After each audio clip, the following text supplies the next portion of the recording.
In this exciting design series, we've searched across America for the most amazing design innovations. And now at last, the final.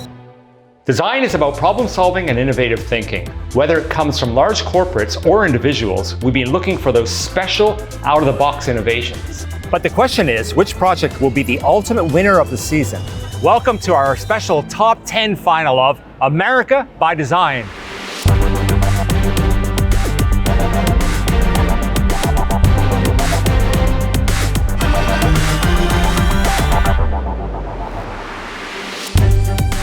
We've gathered a group of American design industry leaders in the Salesforce Tower in San Francisco and via Zoom. And over the season, we've been selecting the very best innovations. From Texas to Chicago, Florida to California, in this final episode, we count down our top 10 to ultimately reveal the #1 design innovation for the season. You know, it's been quite a challenge to film this series across the whole United States, but our work is far from over. But this is when the fun starts. This is where the judges have to make really difficult decisions. You know, that's what this is about. It's about having healthy debate, having a clear point of view. And this isn't going to be easy because these projects are all very different from one another. You see service design solutions, you see traditional industrial design, you see a lot of craft and just good thinking all around. These are incredible projects and we need to figure out what represents the best of design. I have my favorites for sure, and so do a lot of other judges.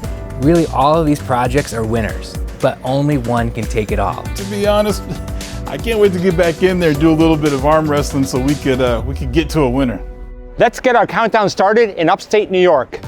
Number 10 is the Retina Imager. Super fascinating, super complex project. This is just an amazing device that just allows anybody to test the eyesight. Right, so it's not just the optometrist, it's maybe the local pharmacist or it's your doctor when you go there. I'm so excited that this project made it to our final 10.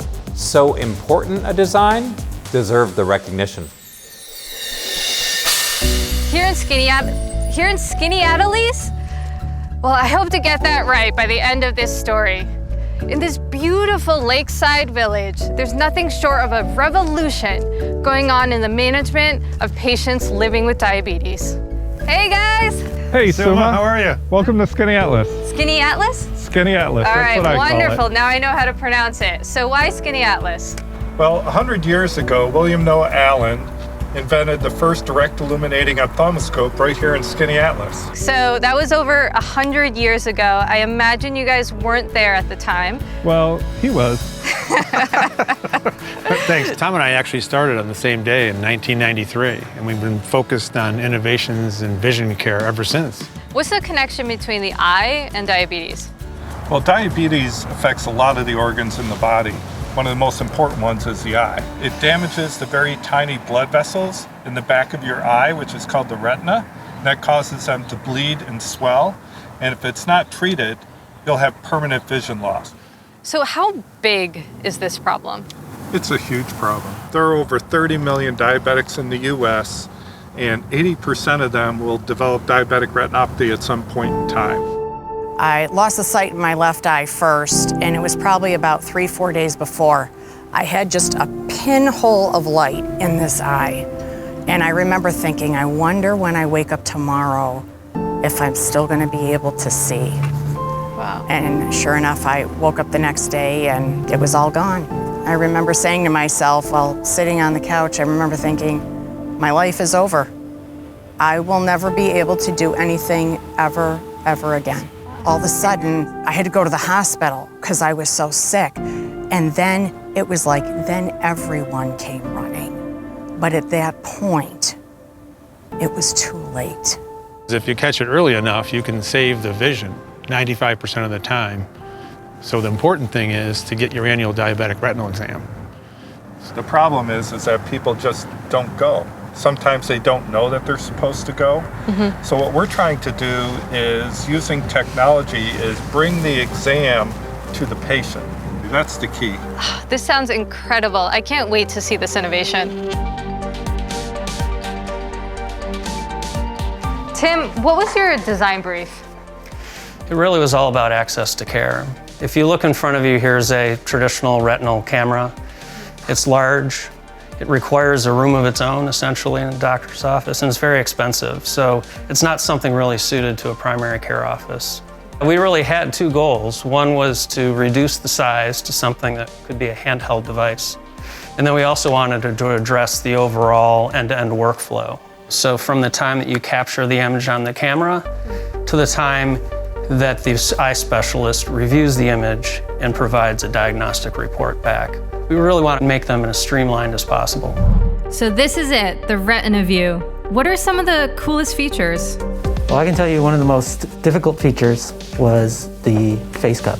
So you're kidding. This looks like one of the simplest pieces on a really complex device. So yeah, it looks that way, but if you notice, this has to fit a variety of topographies of people's face, right? And it has to block out most of the light. Lots of people have different facial structures, and we couldn't use foam. We had to use something that was cleanable and easy to take off and reinstall quickly. So what else do we have going on here? Well, if we were going to make this a truly successful product, we had to make sure to get this in the hands of people other than specialists. So in which case we needed to make sure they could take an exam without a lot of specialized training so that we could get a wider audience for the user base. So we worked extensively developing the UI to simplify the whole process. So that's my eye? Yes. That's awesome.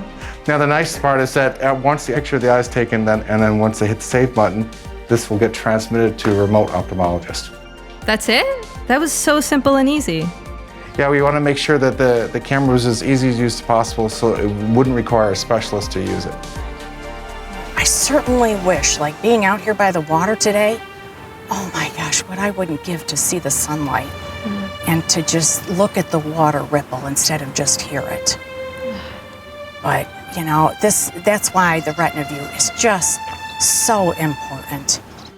There's no doubt that what's going on here in Skinny Atlas, shrinking the tech down to this size, is truly incredible. But for me, the magic of the RetinaVue imager design is what it means for patients, increasing access to vision-saving exams. Next, number 9. Number 9 is visual measuring cups. I love this project so much. It's going up against all these kind of high-tech and modern things. It's the little unsung hero of our competition. It's an idea and a design that's simple, and actually that's what makes it worthwhile. Sometimes the best example of design are the everyday things that are all around us. Back when I was in design school, I had an instructor I was really impressed with because not only could he talk the talk, he could walk the walk. And by that I mean, he designed products for the real world. Well, here in Chicago, we have Pam, and she's the real deal too.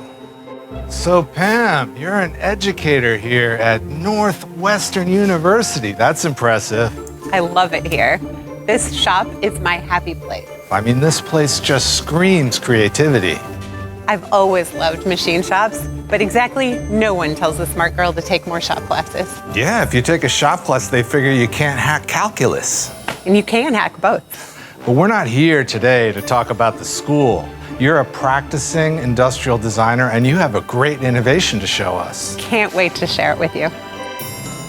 Pam, creative office, I love it in here. Now, you're fully vaxxed, right? Yes, we would not be unmasked together if I weren't. Yeah, I'm fully vaxxed as well. So, what do you got here? So I set out to redesign measuring cups. Measuring cups? What could you possibly bring to the world of measuring cups? Well, I started wondering if you could make a half look like a half, inspired by a pie chart. Your sketches, that notebook looks like Leonardo da Vinci's notebook. Now, yeah, when I look at these regular measuring cups, they're all circular and concentric. And the problem with that is when they're apart, I can't really tell the difference between this one and this one unless I read it. Yeah, so the first was just really exploring the thinking, turning it into something 3D and volumetrically accurate, and handing it to users and saying, if there were measuring cups kind of sort of like this, would that be interesting to you? And Right. folks thought it was. Yeah, and I see the progression as you moved from the initial prototype onto the second and third rounds. The handles are all split down the middle, and they get all wonky here. Yeah. And then as you progressed, you made all the handles align perfectly. Now I can see you're moving on to some measuring spoons, too. Yes. Well, so where's the finished product? So, visual measuring cups are right here. Wow, I love the packaging. I see you moved away from the multiple colors in the same product and went to all clear. Clear also allows you to see if it's full. So you're packing brown sugar in there, you know if it's fully packed. Yeah, you can see into it easier. Now, what's this material? I love this material. That's Triton. It's a USA-made resin by Eastman Company and holds up well in the dishwasher. And it's food safe. No bad chemicals in there. BPA free. Yeah, it has a nice optical quality. I really like it. Welcome to my home, Scott. That's beautiful. So, you know, what I really like about these, they're nice and low. Look at these, for example. They're almost twice as big. Try to get these in the drawer. Right? But these will fit right in the drawer, no problem. That was on purpose. So, can you do something for me? Scott, would you mind getting us a half a cup of flour? All right. I get to actually use these things. Just level it off, you know, like you would on a cooking show. Right. I like how you can run the knife across the entire length of the product. Yeah, why don't you try that with a regular measuring cup? Okay, same thing. It's not as easy. It gets kind of caught up on that edge. So now have a little fun. Just dump it on the counter. Dump it right out? What are we, baking a pie? Yeah, that's how you do it in a kitchen, right? Oh yeah, look, now that I got a little flour on this actual marking here, wow, it stands out as if it's highlighted somehow. That's really cool. What a great detail. So you also have some spoons. Yes, visual measuring spoons are just launched. Would you mind getting a teaspoon with the old-timey spoon of chili powder for us? The kind my grandma used to use. Okay. All right, well, that doesn't fit. Okay, there we go. I like the mess. All right, how about trying it with a visual measuring spoon then? Okay. And it's the same proportion, but it looks so much smaller. Right, it's a teaspoon. Teaspoon's a teaspoon. All the details that you've thought of make these products really user-friendly. Yeah, and isn't that the whole point of design? Design is for people and the real lives they live. Yeah, and you've done a great job. Thank you. Channeling Chicago architect Louis Sullivan, who coined the term form follows function, the visual measuring cups do just that through tangible, extremely satisfying innovation. So number 8 is designing new models for health. And this is such an important design innovation. My gosh, what better goal can we have as designers? We certainly need a better healthcare system. I love seeing the care put back into healthcare. I think this is a great innovation because it's putting humans at the center. And I'm hoping that this is an inspiration to others that want to continue on this path of improving healthcare for the individual. Monica, this story is of special interest to you. Yes, I actually remodeled a private clinic in Mexico, and there's so many things to consider. Many design disciplines need to just come together. Yes, I mean, it's user experience, interiors, ambient environment. It's such a big and complex idea. Welcome to our clinic. Thank you, thanks for having us. What's the basic premise of this model? Trying to wrap my head around it. Yeah, I think aspects of the US healthcare system are kind of hard to understand. So let me start with an example. You would never pay a mechanic to just work on your car. You'd pay a mechanic to fix your car. Right. But unfortunately, the US healthcare system doesn't work that way. The US healthcare system gets paid for the services they provide, even if those services don't have a positive outcome on our health. The second problem is, if you brought your car to a mechanic because you had engine failure, because you hadn't bothered to do the preventive maintenance like oil changes, that's a failure on your part. Totally. And the US healthcare system fundamentally suffers the same failure because the system does things that it gets paid well for. And usually that's after you've gotten sick. So that makes the US healthcare system more of a sick care system, which is also not what we want. And that means we have to reorient the way we do things entirely differently. This doesn't feel like a clinic. I mean, this is definitely not what I expected. Yeah, one of the things we realized is in this model of care that we're developing that the patients are actually a part of the team. They need to have a role in their own care. They have to have some agency. And one of the things that we're trying to do is to create an experience for them that's uniquely different and signals that the model is actually really different as well. Stacy, I gotta tell you, this feels more like a nice hotel. So let me ask you this question. What do you actually expect when you walk into a traditional medical clinic? Sports Illustrated. To wait a long time. Now, what you guys are essentially describing is a waiting room. And the big shift for us is actually not to force people to wait, because that's an indication that the system cares more about its priorities than it does the individuals. And so in this space, you have choice about where you sit, who you come with, how you spend your time, and what you do with it. Oh man, this is that point. Don't like it. Walking into the room. Right? I never know what to do here. Like, where am I supposed to sit? Yeah, you've got it exactly right. Every time you walk into a traditional clinic room, you feel like you're a visitor in a room that belongs to somebody else. We imagined this really differently, and we started by calling it the care room, because that's really what it's all about. So take a seat. So the goal of this room is actually to get you to feel comfortable, like this is a place that you're going to reside and own for a little while, because you will. You know, you won't just see a medical doctor or a nurse. You might see a financial counselor or a nutritionist, maybe even a mental health counselor, because you recognize you may have showed up because you had some pain in your knee, but there are a lot of factors that affect your whole health as a human. So let's role play. We'll have you play the patient. Monica. Carrie, you'll be someone here on her behalf. Sounds good. Hello. Hi. So you're the doctor. I am. Dr. Koenig. Yes, but if you could call me Carl, that would be great. So what will be happening is we actually will talk about your diagnosis, which based on these x-rays is osteoarthritis of the knee. So that's not cancer. Okay. Not gonna kill you. And so we have the opportunity in our team to help engage with you.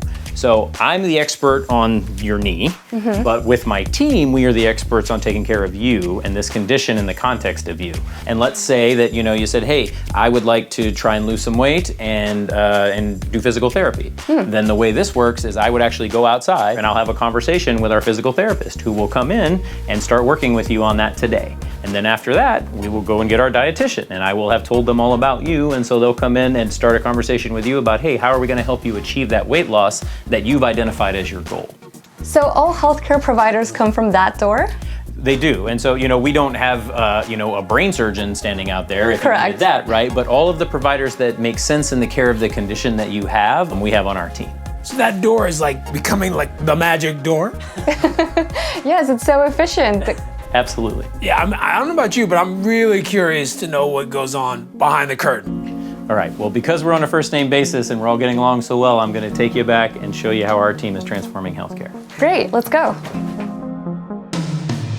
This is different. I mean, what do you think, Monica? Yeah, it looks amazing. What is happening here? What are we looking at exactly? So this is our bullpen space. This is where I'd say the magic is. Our team has an open space where we individually converse about every patient that we're gonna see. There's no cubicles, there's, people have a little bit of space to do their documentation and work, but the conversation is going on all the time. Right. It's a fun place to work. Right, this is a holistic approach, interdisciplinary. Absolutely, and it's because of the way that we work together. I think it takes a certain amount of humility to work in a team like this, but we all realize that we bring something to the table. It's not sick care, we're really trying to create wellness and working together to do that. Just like a baseball bullpen, we realize that the interactions, the informal ones, is where all the value gets exchanged between a team member and another team member. And so we said, why not make that intentional? Design the space so that people actually collide all the time so those value exchanges happen more frequently. And they're close. Yeah, one of the objections we originally heard was the physician saying, hey, I don't want to have to walk a mile to go see a patient. And we said, well, how about 11 steps? Because the design of this space means from the center of this bullpen to any patient room is no more than 11 steps. What you've seen here is essentially a demonstration of what happens when you go beyond just a single discipline of design. You can achieve a model change, an effect at scale, which you couldn't applying just one discipline. IBM is proud to present the first ever Empower Award in partnership with America by Design. The Empower Award recognizes and celebrates diverse design teams and an approach to design that considers the needs, experiences, and aspirations of all possible users and audiences. The award will highlight standout projects that deliver innovative end products that are inclusive and accessible to all people. All right, we've made it. Listen, 3 projects really caught my eye. Hello Options, Hemp House, and Designing a Designer Education. But the winner is Project Osmosis. I'm really proud of this project. It really invited access into our designer profession. And not everybody has that access, and this project nailed it. It's the final episode of the season, And we're counting down our top 10 design innovations as selected by our judges. And now number 7. Number 7 is the GX Sweat Patch. I'm very excited it's made it to the final. A great product that brings professional level sports medicine monitoring to the consumer. It offers a really interesting way for you to understand how your body depletes itself during a workout and what you can do to replenish your body after the workout. Would have liked to have seen it a little bit higher up on the list, but I'm glad it's in the top 10. We all know that hydration is important, but in this world driven by technology and sports science, what is the next step? Ultimately, it's still all about the human equation. And we're here at the world-class IMG Training Center to take a look at a Gatorade innovation that is leading the way into the future. Hey, Xavi. Corey, welcome. This is where innovation happens. And what we want to do as a brand is that this innovation, this technology that typically has been accessible only to professional teams, to bring it to everyday athletes. We all know it's important to hydrate, but I'm curious, what's the next frontier? The next frontier is about personalization. What you need in terms of hydration is different than what I need. Your sweat profile is different than mine. Sweat profile. Sweat profile. And because of that, the way you need to rehydrate will be different than me. That's so interesting because I've been exercising my entire life and I've never thought to look at what I sweat. So I know you have a bunch of stuff to show me. Why don't we go take a look? Let's do it. Vamos. 50 years of history working with the best teams and athletes in the world. So Xavi, talk to me about what goes on here in the sweat profile. Let's go back to the future. How did this all come about? Over the last couple decades, we've done thousands of tests on athletes. And one of the tests we do most frequently is understanding what they lose in their sweat. So what's the kind of clinical, for lack of a better term, way to test someone's sweat output in the lab? Sure. The gold standard for sweat testing is called whole body washdown. Whole body washdown. Not a lot of fun. So you put someone in a huge plastic bag. Let's say they're cycling. So you put the bike in the bag, you put the person on the bike, exercise for an hour, you rinse them down, and you have a pool of liquid in the bottom of the bag. We collect that out, sample it, and they're able to tell the athlete what they lost in their sweat. Not practical at all. Not practical. Then we move to something called like regional sweat patch. So essentially look at a site on the body, measure from that one site, and then translate it to what the whole body's losing. And in both of these tests, we have to take the sweat back, analyze it in the lab. Not very practical for an athlete. And now we're at the sweat patch level. Let me show you a GX patch. And we're able to tell with this how much you're sweating in fluid per hour, so your sweat rate, as well as understand what your sweat sodium losses are, the most important electrolyte you're losing in your sweat.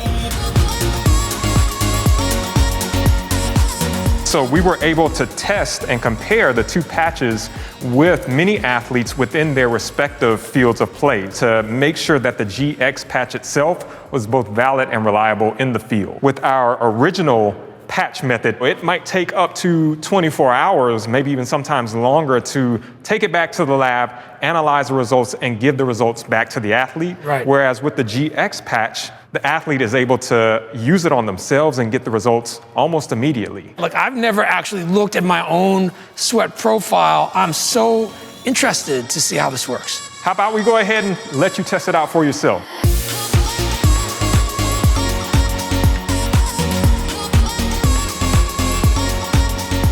How are you? How was it? It's great to get a workout in, but more importantly, I have my sweat profile. I downloaded the app, took a picture with my phone, and voila. And what you saw there was that orange line that started filling up. That's actually your sweat rate. And on the side there is the sweat sodium concentration. The app, once you take a picture, uses the algorithm, and then we can develop the nutrition recommendation for you. This is how much we recommend that you drink. This is how much sodium. And it's also going to give you some other information like, oh, it's X duration, you should have this much carbohydrate. So it's really going to build that fuel plan for you. Yep. This is just so informative to have this information right here on my phone, using technology, using sports science. I mean, this is a game changer. Hey, Sean, how's it going? Harry, how are you? Super excited for you to get your sweat profile. I think the next step is for you to get hydrated. So if you open up the lid, you've got piercer right here, basically where your pod is going to go into, and then it's going to make Gatorade like you just find in your store. I imagine now, based on your sweat profile, there are a range of pods and you kind of custom tailor and choose a pod based on what you've seen in your sweat profile.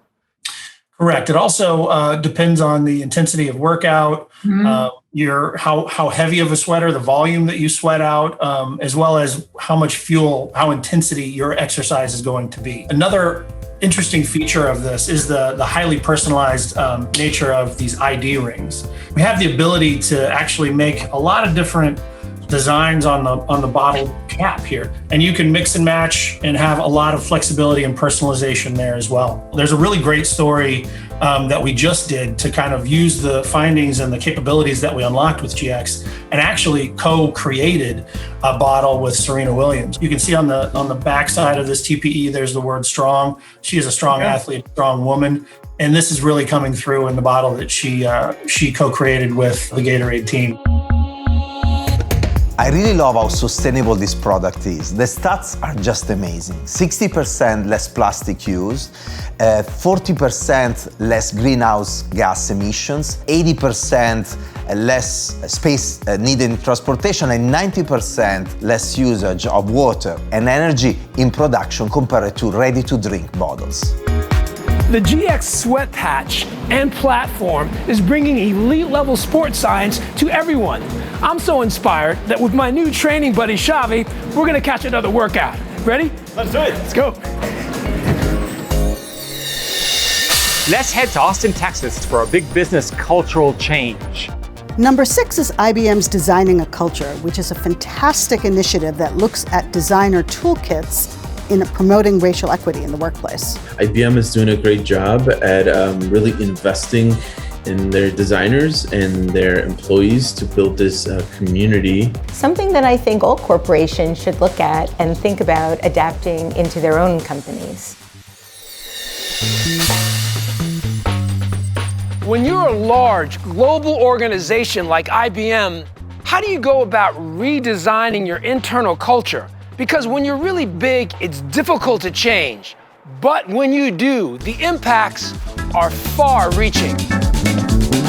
Welcome to Austin. This is the home of the Global IBM Design Program. And listen, I know on the show, America by Design, you work a lot with the physical products, and that's fantastic. I'd like to introduce you to the idea of user experience design. Before we get into all of that, though, let's go for a ride. My first time in Austin, what did you want to show me about the city? Well, first of all, it's a great city, but it is a city that has some fairly stark and obvious institutional racism passed down through legacy.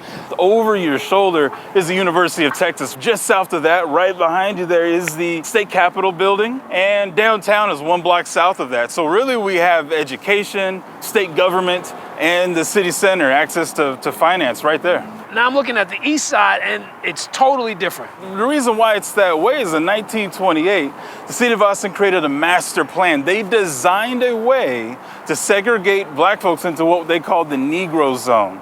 And what that ended up doing is disenfranchising several generations of black families through redlining and other institutions. It does illustrate how much design, right? Design thinking shapes how we live and the experiences that we have, whether they be good or bad or... That's right. I mean, whether you're a city planner designing the actual city one lives in, or whether you're designing software experiences, design is where the influence is. So at IBM, we're becoming introspective. And what is it that we can do to make a difference? And that's what racial equity in design is all about. And that's what we're working on today. Last May, we didn't know what to do. Felt a little helpless, to be honest. And the clear consensus was we have to take action. We have a designer toolkit that can make a difference. We've got to do that now. We know that the number of black designers in the industry is way too low. 3% really, compared to the 13% black folks in the country, according to the federal census. And so, we know we've got a problem right there. And our community of black designers at IBM came together and made a commitment to understand that problem and take specific action. we knew we could impact the experience of Black designers at IBM and across the industry.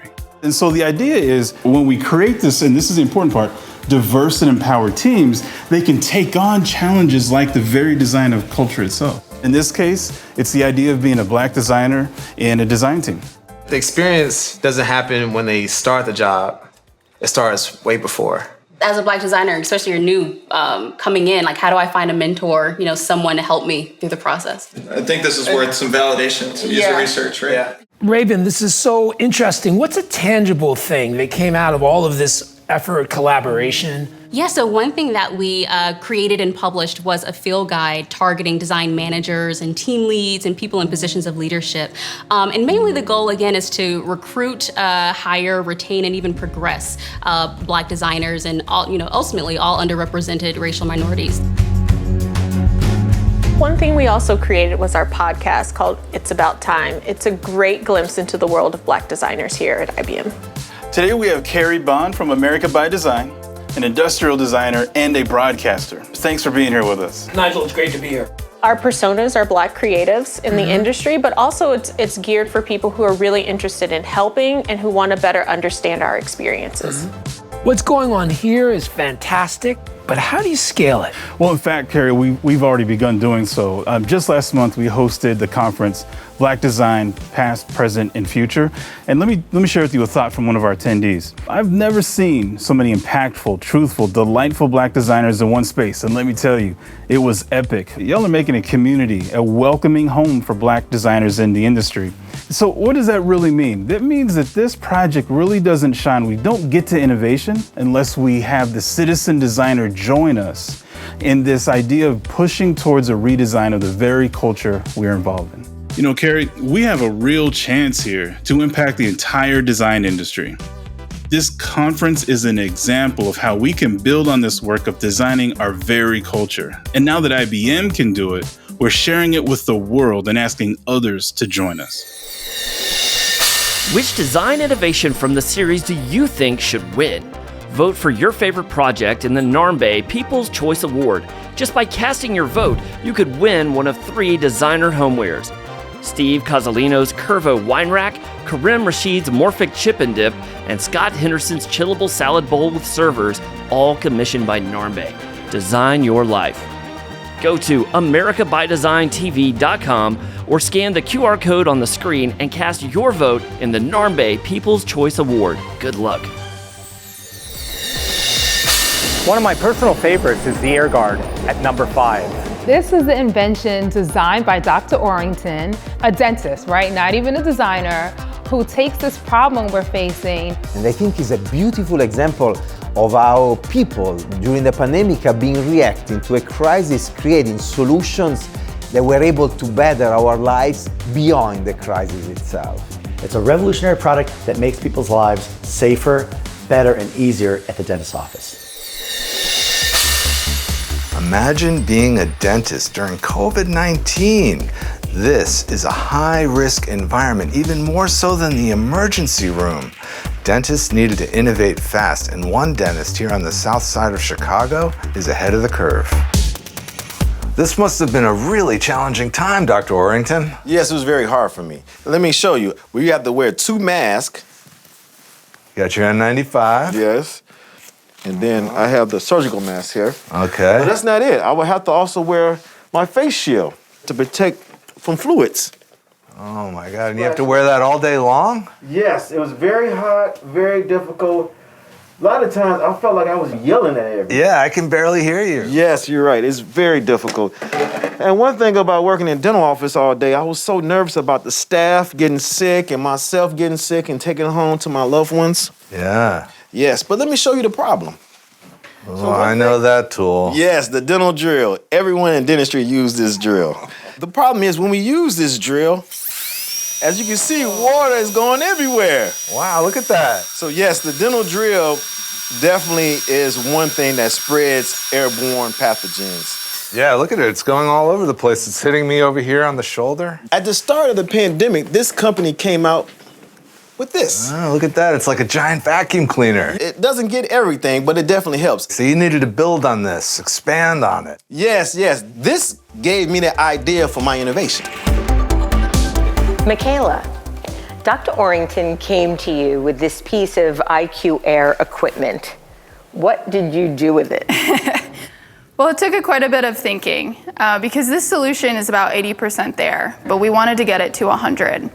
And we came up with this idea to add an attachment to the end of the hose. So some sort of shield or guard that goes over the end here with the patient lying underneath and then the dentist being able to work above them and still see through to the patient, but providing a nice barrier between the two. But is it comfortable? That's a big consideration we had actually, because we want to make sure that the dentist can still easily work and manipulate their tools underneath the guard, but we don't want to make the patient feel claustrophobic. So we did a lot of ergonomic studies with different people in Dr. Orrington's office to understand what the perfect distance is. We went through quite a few different concept iterations as well, doing some different sketching, looking at maybe where this shield could be attached in the dental unit. Maybe it could be attached to the back of the chair here, or even just floating on the existing IQ Air unit so it could move around the space freely. Sean, tell me about these constructions. They look a bit like rowboats. It's not a rowboat. This is a tail end of a AirGuard LT unit. So the whole idea is you have a different machines with a different hose diameter, so that can fit into the different size of the hole. Where did you get the inspiration for this shape? Our whole idea came from the McDonald's apple pie box. So simply you open up and then fold it in and tuck it in inside and fold it back. That becomes a structure piece. So this was just full-size mock-up of a whole shield. Make sure that this is the right size for the patients or doctors. And then back end will have an opening for the different size hose. So this is the finished shield? Yes, it is. So whole idea is this whole area is clear. Make sure that you can see the doctor can see the patients. And these all white colored area will be disguising the hose that which will be connected from the back. And we even started thinking about some kind of crazy ideas, like what if you could add lighting or even a video camera into this machine? Wow, so Dr. Orrington, this looks like the super deluxe version of the AirGuard. What does this thing do? So we took the LT and wanted to build upon it, take it to the next level. So here you have the AirGuard MP and the XP. First you have the aerosol barrier right here. Right, and it's taking all the germs and pulling it up through this pipe. Exactly. We have 4 corner lights on each side. Also, we have the one going along each row. They change colors. Here you have the emerald light. This gives you more time to work on light-sensitive material.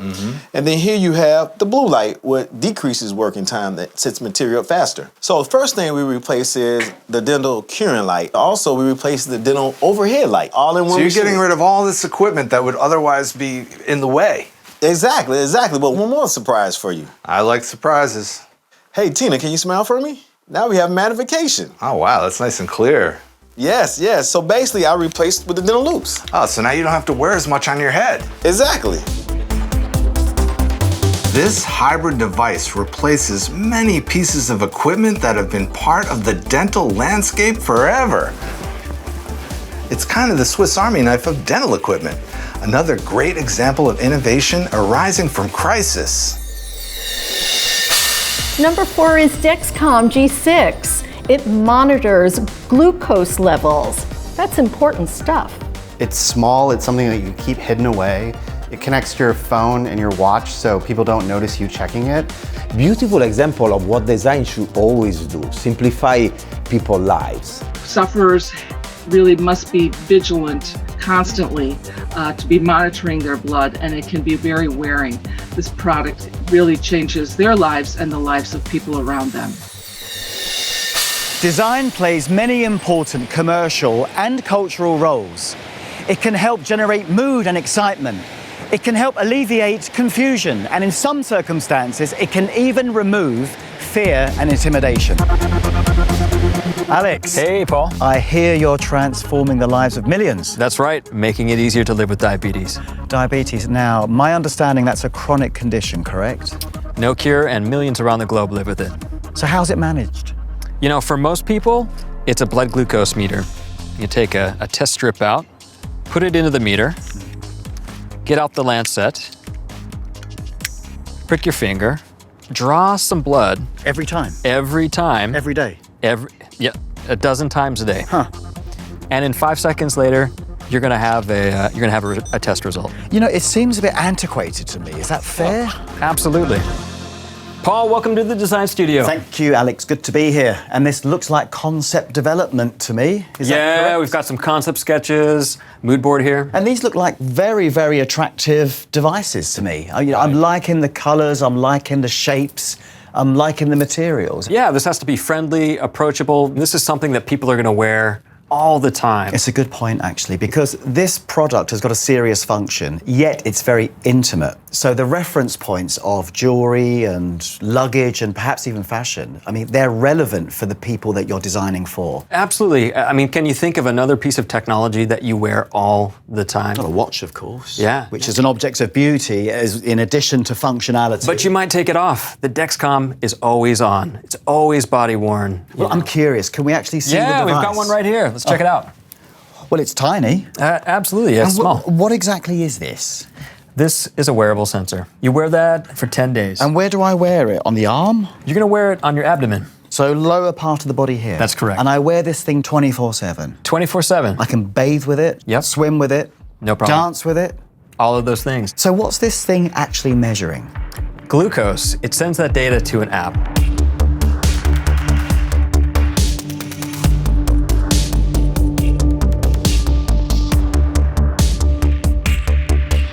So the data is going directly to your smartphone. You get a glucose value every 5 minutes, so you know where you are, and then the arrows let you know where your glucose is going. And you also get alerts if your glucose gets too high, like this one right here, or if it gets too low. Aha, so what this is doing is giving me a window into literally what's going on inside. Yes, exactly, right on your app.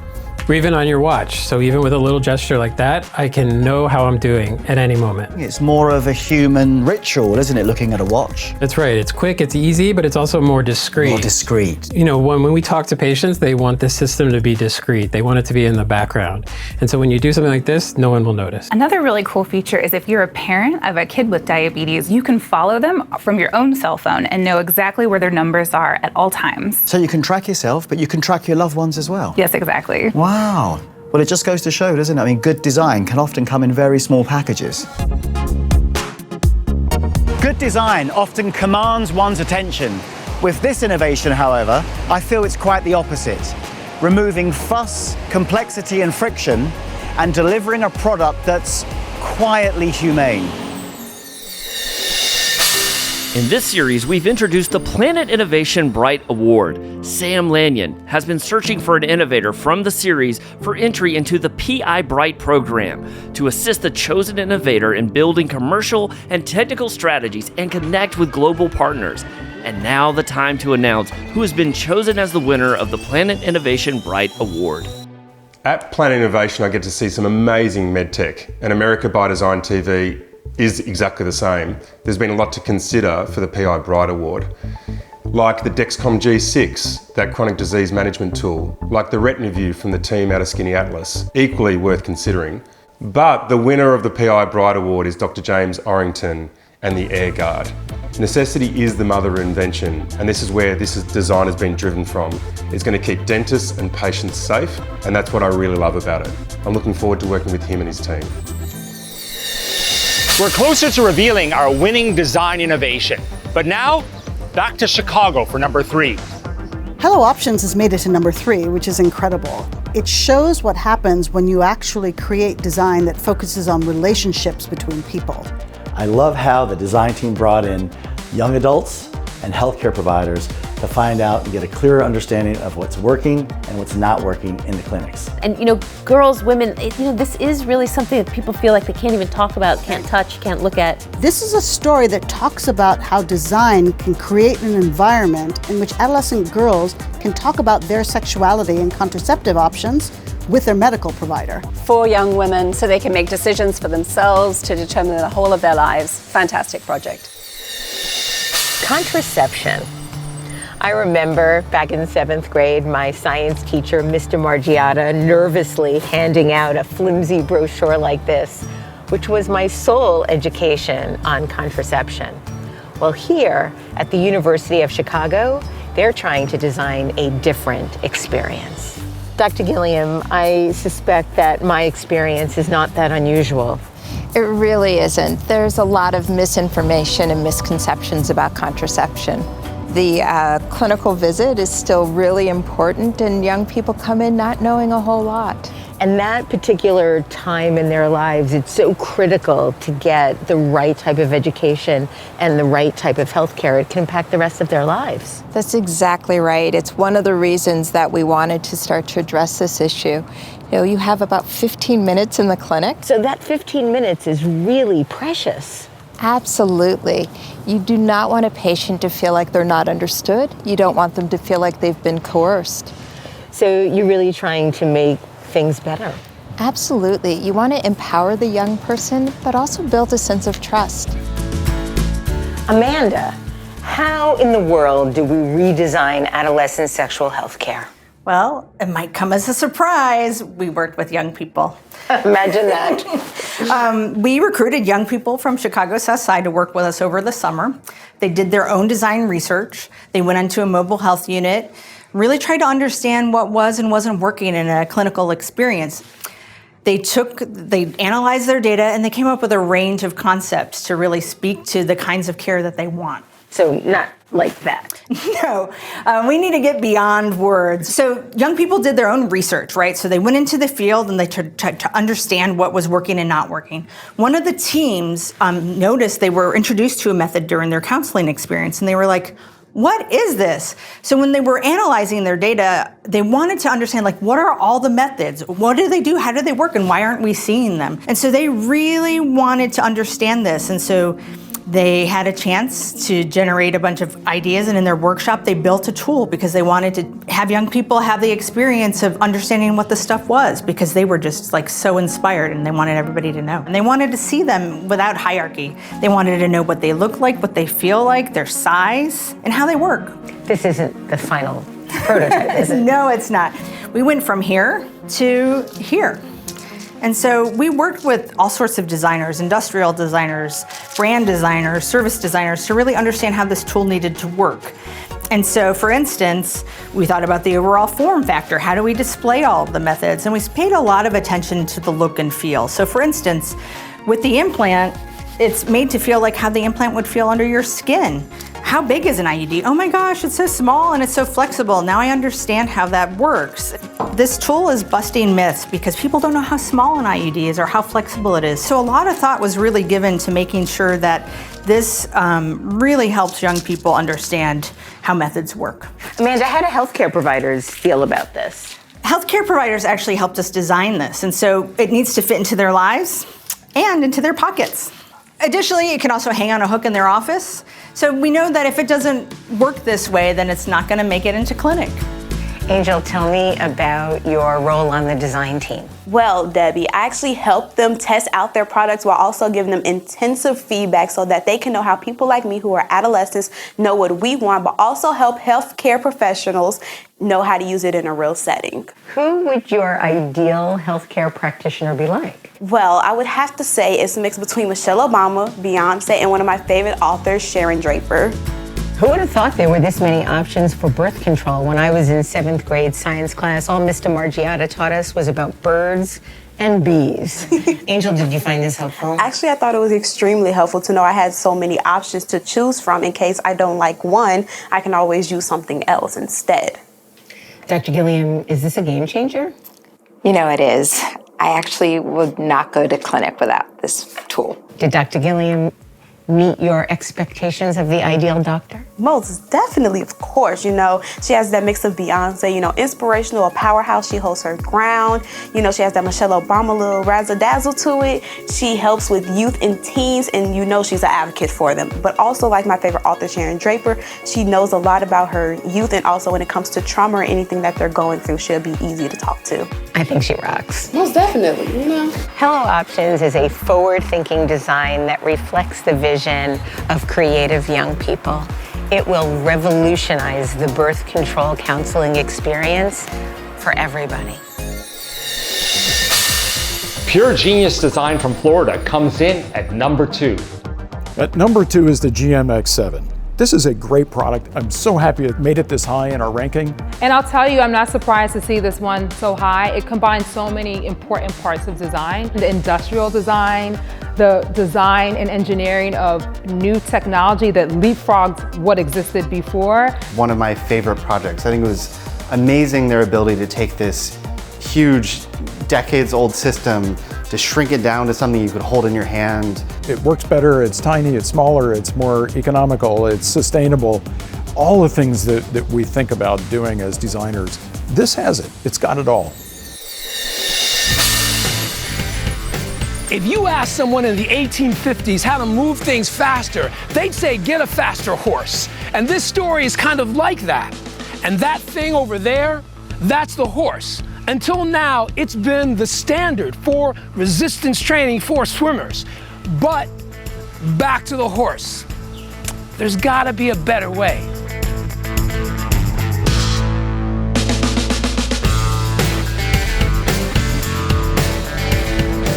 David, we're here at the Shark Tank Selby Aquatic Center in Sarasota, Florida.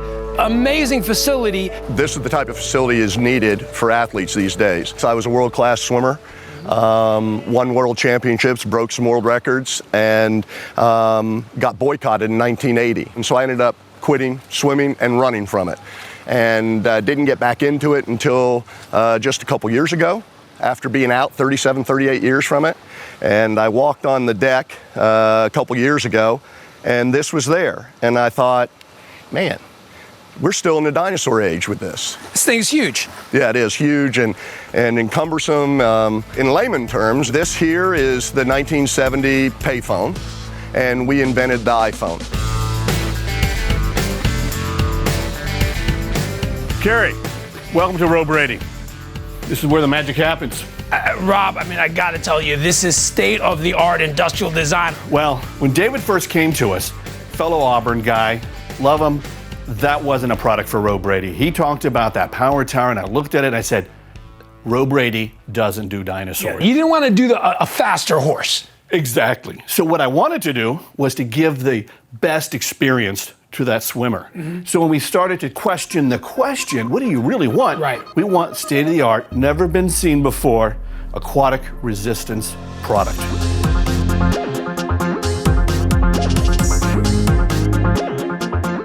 This was an original design beginning to tackle the core question. And you're saying, what does this look like other than a pipe bomb?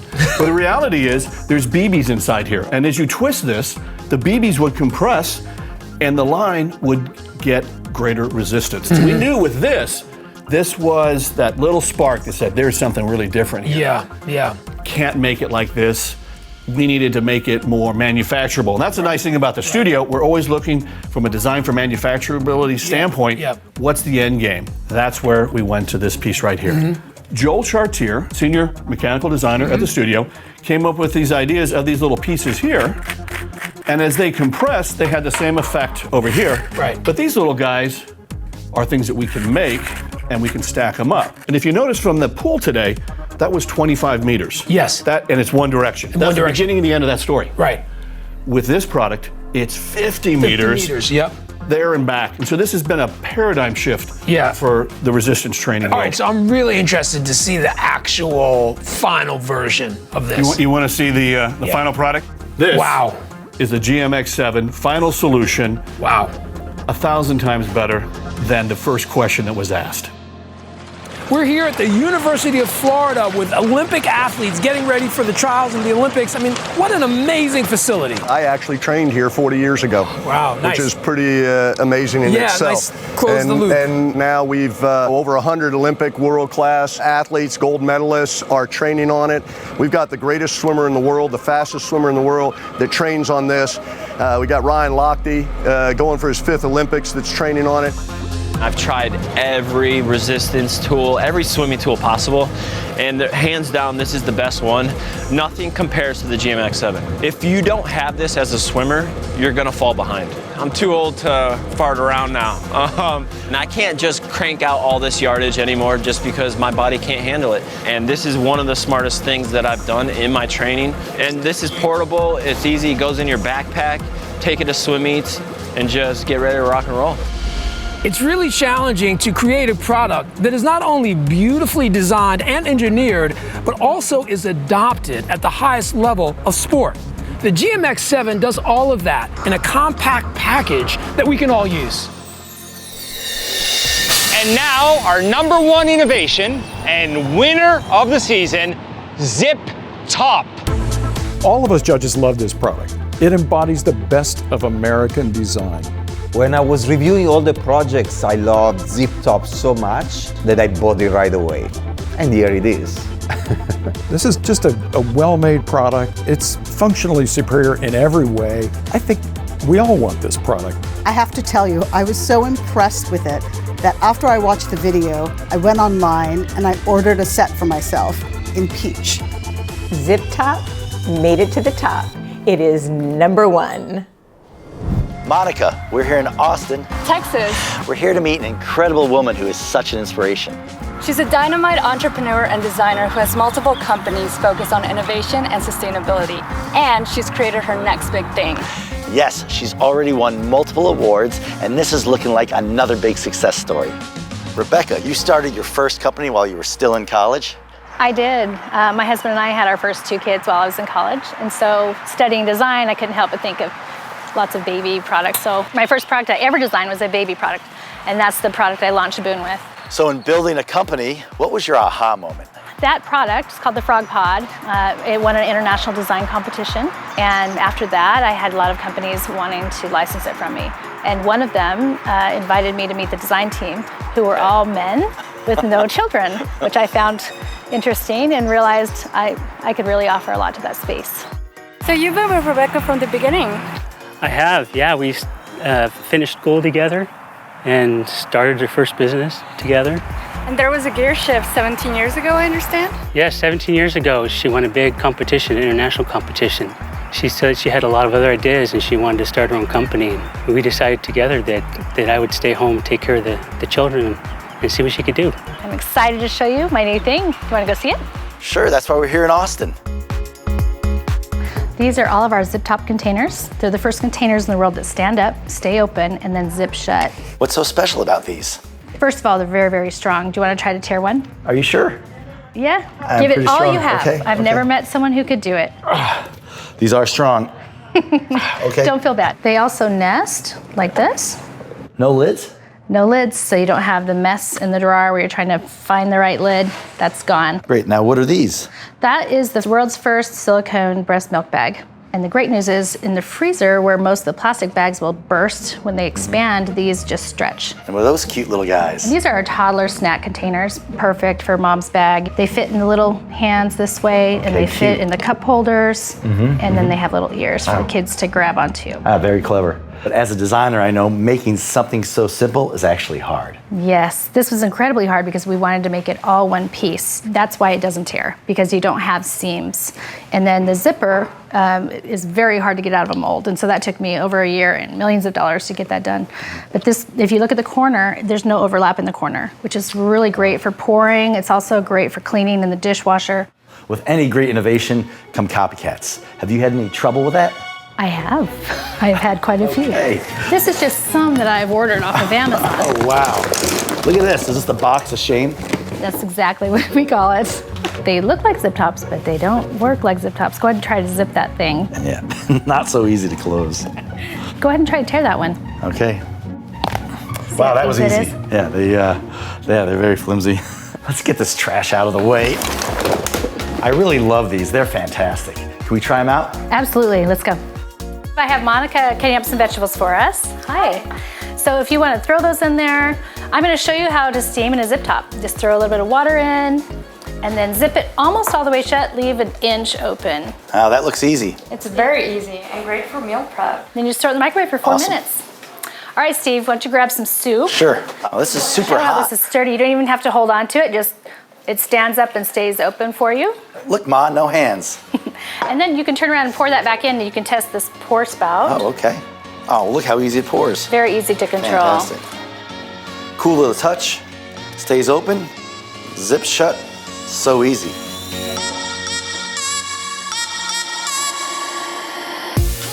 Okay guys, we're gonna take it to the next level.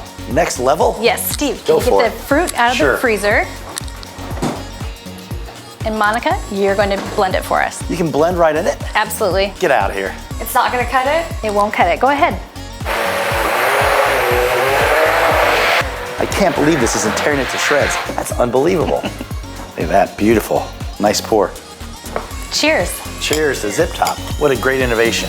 Thank you. Congratulations and well-deserved, Rebecca and your Zip Top team.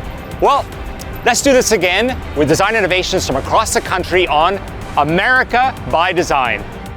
For more information on any of the innovations featured and to cast your vote in the Narmbay People's Choice Award, go to AmericaByDesignTV.com.